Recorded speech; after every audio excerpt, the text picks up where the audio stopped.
Hey, see these guys right here? They are Out of the Blue, a new rock and folk band from Limeira, Brazil. And no matter where the hell that place is, these guys have the same problem like every other independent band in the world: money.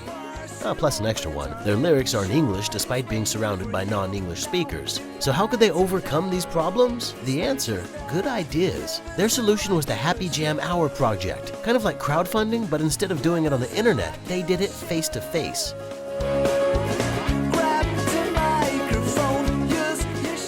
They threw a bunch of badass rehearsal house parties where they sold homemade hamburgers and craft beers. But the band wanted to take it a step further. They started recording in Americana, one of the most American cities in Brazil, hosted a Halloween party, and celebrated Thanksgiving.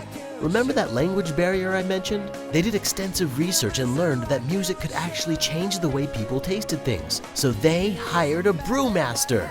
They chose 3 different songs from their debut album and told the stories behind each one to the brewmaster. His challenge was to create a different recipe for all 3 that could express the stories and the sound in one sip, mixing the 5 senses. The labeling process was just as unique. Each beer had its own lyrics and its own art, all 3 in completely different styles. In the end, Out of the Blue decided to turn the beers into a seriously cool album cover. The results?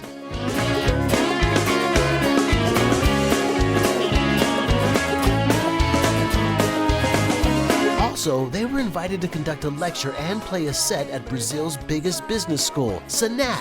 Oh yeah, did I mention they were on several websites and national television too? Conheceram algumas pessoas que se deram bem com essa ideia. Out of the Blue é formada por amigos. Exatamente.